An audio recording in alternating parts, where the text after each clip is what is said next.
नमस्कार दोस्तों, स्वागत है आपका अपने YouTube चैनल कृति विद्या ट्यूटोरियल्स में। मैं हूं मिथिलेश वर्मा और आज हम लोग देखेंगे बेसिक मैथ्स का पार्ट 12 और इसके अंतर्गत हम लोग पढ़ेंगे समांतर श्रेणी, या तो इसी को कहते हैं समांतर श्रेणी, या तो इसी को कहते हैं समांतर अनुक्रम, या अंग्रेजी में इसी को कहते हैं एरिथमेटिक प्रोग्रेशन। और एरिथमेटिक प्रोग्रेशन को शॉर्ट फॉर्म में हम लोग एपी बोलते हैं। तो ये सभी एपी हैं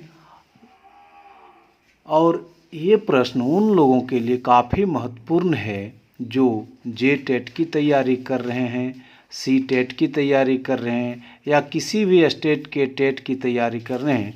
उन लोगों के लिए काफ़ी महत्वपूर्ण है और यह किसी भी प्रतियोगी परीक्षा में, रेलवे, बैंक, एसएससी में भी पूछा जाता है। तो यह सभी कंपटीशन के लिए काफ़ी महत्वपूर्ण है। तो आइए देखते हैं समांतर श्रेणी क्या है। तो कहता है कि संख्याओं का एक ऐसा अनुक्रम जिसके दो क्रमागत पदों का अंतर नियत मतलब कांस्टेंट होता है, समांतर श्रेणी कहलाता है।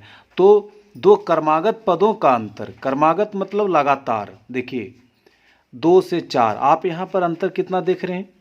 2 का। आप 4 से 6, आप अंतर कितना देख रहे हैं? 2 का।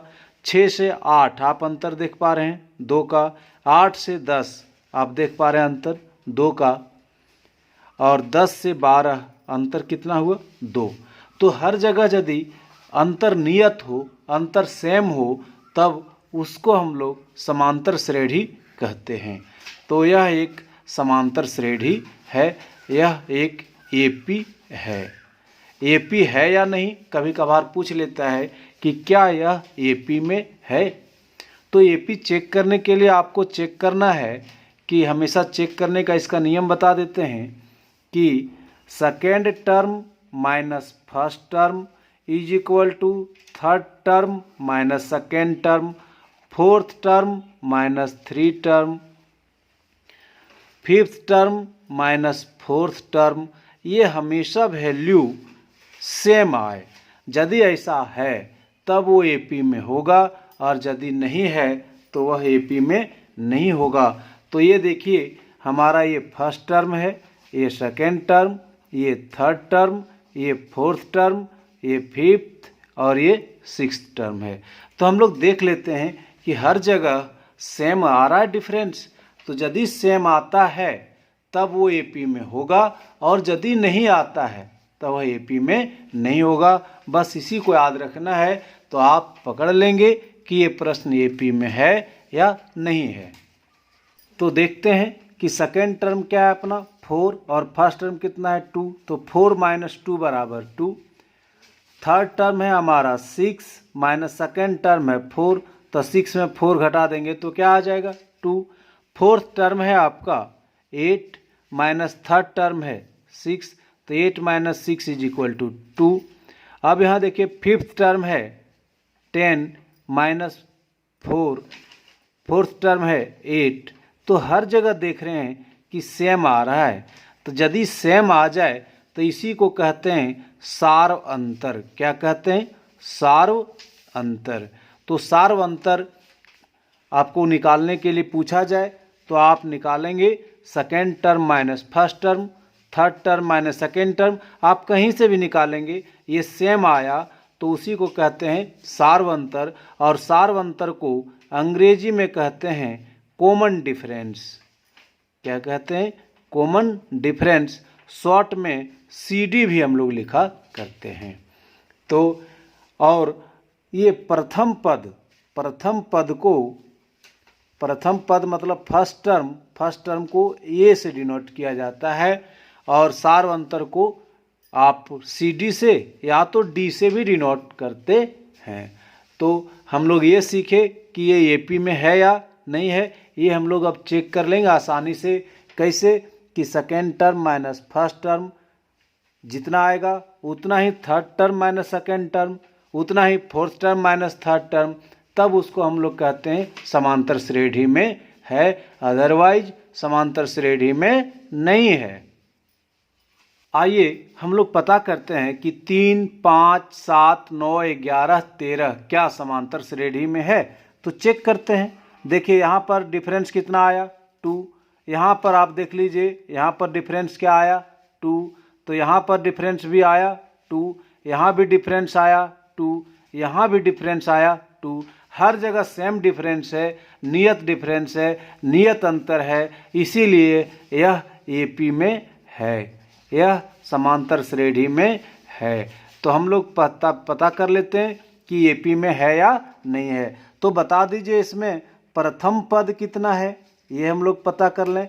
प्रथम पद को ए से डिनोट करते हैं, तो प्रथम पद इसका हो गया 3। और सार्वअंतर कितना है, तो सार्वअंतर हम लोग बताएंगे कि सार्वअंतर को हम लोग कहते हैं डी। और डी कितना है, हर जगह जो डिफरेंस कितना आया है तो 2।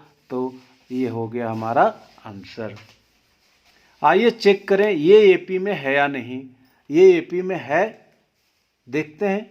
आप यहाँ देख रहे हैं डिफरेंस कितने का आया 4 का। यहाँ भी डिफरेंस 4 का, 16 और 12 में डिफरेंस 4, 16 और 20 में डिफरेंस 4, और 20 और 24 में डिफरेंस 4 है। तो यह सार्वअंतर सेम है, जो अंतर है हर जगह सेम है, अतः यह एपी में है। हम बोल सकते हैं कि यह एपी में है, यह एपी में है। और है तो बता दीजिए कि प्रथम पद कितना है। तो प्रथम पद को हम लोग ए से डिनोट करते हैं, और ये है हमारा 4। और सार्वअंतर को हम लोग डिनोट करते हैं डी से, और सार्वअंतर भी इसका क्या है 4 ही है। और तो हम लोग ये पता कर लिए कि यह एपी में है। आइए इसको पता करके देखते हैं कि एपी में है या नहीं है। और यदि है तो आप बताइए कि ये बराबर कितना, डी बराबर कितना। तो आप देखिए ये फर्स्ट टर्म, ये सेकेंड टर्म, ये थर्ड टर्म, ये फोर्थ टर्म है। हर जगह का डिफरेंस सेम आना चाहिए। यदि सेम आएगा तो वो एपी में होगा, और यदि सेम नहीं आएगा तो वह एपी में नहीं होगा।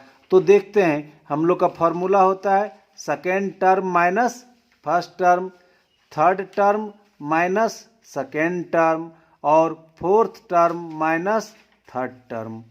तो यदि ये सब सेम आ जाएगा तो हम लोग बोल देंगे कि यह एपी में है। और यदि एक भी डिफरेंस आ गया तो हम लोग बोलेंगे कि यह एपी में नहीं है। तो आइए करके देखते हैं कि सेकेंड टर्म मेरा कितना है। सेकेंड टर्म मेरा है -3। फिर ये माइनस का हमने माइनस दिया। और फर्स्ट टर्म कितना है, तो फर्स्ट टर्म है -7। और इस तरह से हो गया ये -3 + 7। और -3 + 7 बराबर क्या होगा, तो हम लोग सीखे थे कि 3 रुपया कर्ज है। माइनस मतलब कर्ज, 3 रुपया कर्ज है और अपने पास है 7 रुपया। तो मेरे पास कितना बचेगा, तो 4 रुपया बचेगा, वो भी प्लस में। तो कहेंगे कि -3 + 7 = 4। आइए देखते हैं कि सेकेंड में भी यही आएगा। तो थर्ड टर्म आपका कितना हो गया 15, माइनस सेकेंड टर्म कितना हो गया आपका, सेकेंड टर्म हो गया -3। तो आप देखिए कि क्या हो पा रहा है। तो ये हो गया 15 और ये हो गया +3, और 15 + 3 बराबर कितना हो गया 18। तो ये 18 हो गया। अब देखते हैं फोर्थ टर्म। फोर्थ टर्म हमारा क्या है 9, माइनस थर्ड टर्म कितना है 15। तो 9 - 15 बराबर क्या हो गया -6। तो बोलिए सार्वअंतर सेम हुआ, नहीं हुआ। तो सार्वअंतर जो है सेम नहीं है, नियत नहीं है, नियत नहीं है। अतः -7 -3 15 9 एपी में नहीं है। मित्रों, आप समझ रहे होंगे तो इसमें देखें कि इसका जो कॉमन डिफरेंस है, सार्व अंतर है, वो सेम नहीं है, तो यह एपी में नहीं होगा। तो इसका आंसर होगा कि यह एपी में नहीं है। आइए एक और प्रश्न को हम लोग देखते हैं। आइए इस प्रश्न को हम लोग सॉल्व करते हैं। ये हमारा first term, second term, third term, fourth term और फिफ्थ टर्म, तो हर जगह का हम कॉमन डिफरेंस निकाल के देखेंगे। तो second term minus first term, third term minus second term, बस एक टर्म पीछे जाना है, ज़्यादा नहीं। Fourth term minus third term, third term minus second term, second term, ओहो, फोर्थ माइनस थर्ड। अब यहाँ होगा फिफ्थ माइनस फोर। यदि सेम आ गया सब तो हम लोग बोलेंगे एपी में है, और यदि नहीं आया तो एपी में नहीं है। सेकेंड टर्म है हमारा 5 माइनस फर्स्ट टर्म कितना है 8, तो 5 रुपया है अपने पास और खर्च कर रहे हैं 8 रुपया, तो ये हो जाएगा -3। और थर्ड टर्म है अपना 2 और सेकेंड टर्म है 5, 2 में 5 चला गया तो -3। आइए फोर्थ टर्म कितना है -1 और थर्ड टर्म कितना है -2। हम लोग इसको समझे थे कि 1 रुपया कर्ज और फिर 2 रुपया कर्ज, तो टोटल कर्ज कितना 3 रुपया, -1 और -2 इज इक्वल टू -3। अब फिफ्थ टर्म अपन है कितना -4, फिर माइनस फोर्थ टर्म कितना है -1, तो हम लोग बोलेंगे -4 + 1 और -4 + 1 इज इक्वल टू हो गया -3। चूँकि 4 रुपया कर्ज है और 1 रुपया अपने हाथ में है, तो हमारे पास कर्ज ही न बचा 3 रुपया। अब हम यहाँ देखते हैं कि सार्व अंतर जो है, सार्व अंतर जो है वो -3 है और सबों में -3 है, तो हम कहेंगे कि 8, 5, 2, -1, -4 ये किस में है, तो ये पी में है। तो हम लोग अभी एपी है या नहीं है ये पता करने सीख गए। हम लोग ये भी सीखे कि प्रथम पद और सार्व अंतर कैसे निकालते हैं। आगे आइए देखते हैं। आइए एक महत्वपूर्ण प्रश्न को देखेंगे। एक महत्वपूर्ण थ्योरी है एपी का nवां पद ज्ञात करने का। तो nth टर्म, आप nवां पद को अंग्रेजी में बोल सकते हैं nth टर्म। nth टर्म का फॉर्मूला होता है कि nth term of an AP is equal to a + n-1 into d. ये मतलब हम लोग जानते हैं, अभी पढ़े थे, ए का मतलब होता है प्रथम पद, या तो अंग्रेजी में इसको बोलते हैं फर्स्ट टर्म, और एन को कहते हैं पदों की संख्या, पदों की संख्या, या तो कहते हैं अंग्रेजी में इसी को number of terms, number of terms, और डी को कहते हैं कॉमन डिफरेंस, कॉमन डिफरेंस, या तो कहते हैं इसको सार्व अंतर, सार्व अंतर। तो ये हो गया फॉर्मूला कि nth टर्म का फॉर्मूला आप याद रखेंगे कि a + n-1 इंटू डी।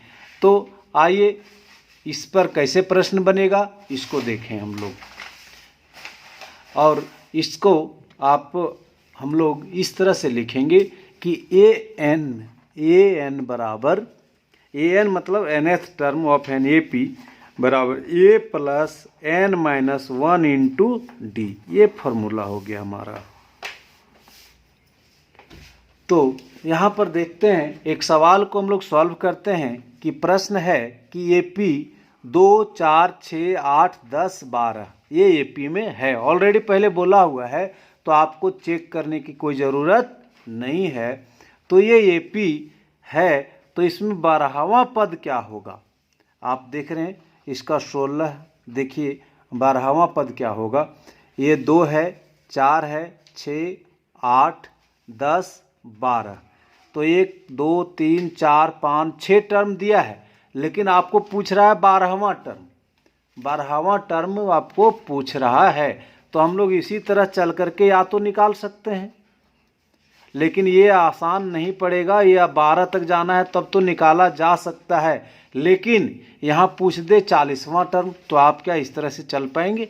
इतना ही नहीं, आपसे बोल दे कि 200वां टर्म, तो क्या आप इस तरह से चल के जा पाएंगे? नहीं जा पाएंगे।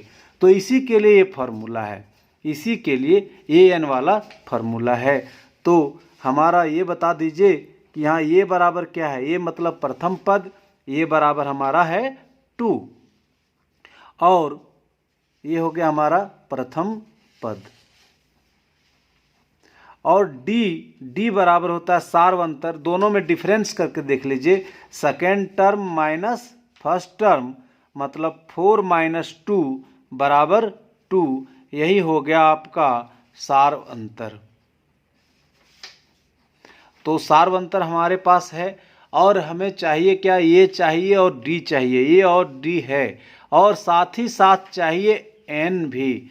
एन मतलब पदों की संख्या। तो आपका क्यावां पद पूछ रहा है, बता दीजिए। आपको पूछ रहा है 12वां पद, इसका मतलब है एन का वैल्यू 12। एन का वैल्यू क्या हो गया? 12। अब 12वां पद निकालने के लिए हम लोग फॉर्मूला जानते हैं। हम जानते हैं कि अभी हम लोग फॉर्मूला पढ़े कि ए एन बराबर a plus n minus 1 into d. तो ये एन के जगह पर लिख देंगे 12वां, मतलब 12वां टर्म। ए का वैल्यू बता दीजिए आप लोग। ए का वैल्यू हो गया 2 प्लस एन का वैल्यू, तो एन का वैल्यू हमारा देखिए 12 माइनस 1, और डी का वैल्यू बोलिए 2। अब बताइए, ये हो गया 2 प्लस 11 गुने 2, तो 2 प्लस 22, 2 प्लस 22 बराबर हो गया 24। तो आप देख सकते हैं कि यदि हम ऐसे ही चलें, यदि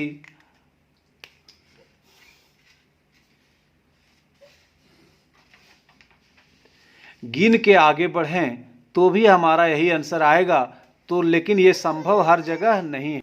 यदि हम लोग ट्रेडिशनल ही ऐसे ही बढ़ें कि हर जगह 2-2 बढ़ रहा है तो बढ़ते हैं, तो 10 2 12, 12 और 2 14, 14 2 16, 16 2 18, 18 2 20, 20 2 22 और 22 2 24। तो 12वां टर्म पहला, दूसरा, तीसरा, चौथा, पाँचवां, छठा, सातवां, आठवां, नौवां, 10वां, 11वां, 12वां। 12वां से भी 24 आया और हमारा आंसर भी 24 आया। तो हम लोग फार्मूला पुट करेंगे, तो फार्मूला से क्या होगा कि कितना भी बड़ा प्रश्न हो हम लोग उसको सॉल्व कर सकेंगे। और ऐसे यदि बोल दे कि 200वां टर्म निकालिए, तो 200 बार आप इस तरह चल पाएंगे? यदि चल भी लेंगे तो क्या परीक्षा में चल पाएंगे? नहीं ना। तो इसीलिए इस फार्मूला को आप ध्यान रखिएगा। और अब आज यहीं तक, हम लोग फिर देखते हैं इसी पर प्रश्न नेक्स्ट डे। तो मित्रों, यदि ये वीडियो आपको अच्छा लगा होगा तो प्लीज़ लाइक कर लें, और यदि अभी तक चैनल को सब्सक्राइब नहीं किए हों तो प्लीज़ सब्सक्राइब कर लें, ताकि हम जब भी वीडियो डाल लें तो आपको इसकी सूचना तुरंत प्राप्त हो जाए। धन्यवाद।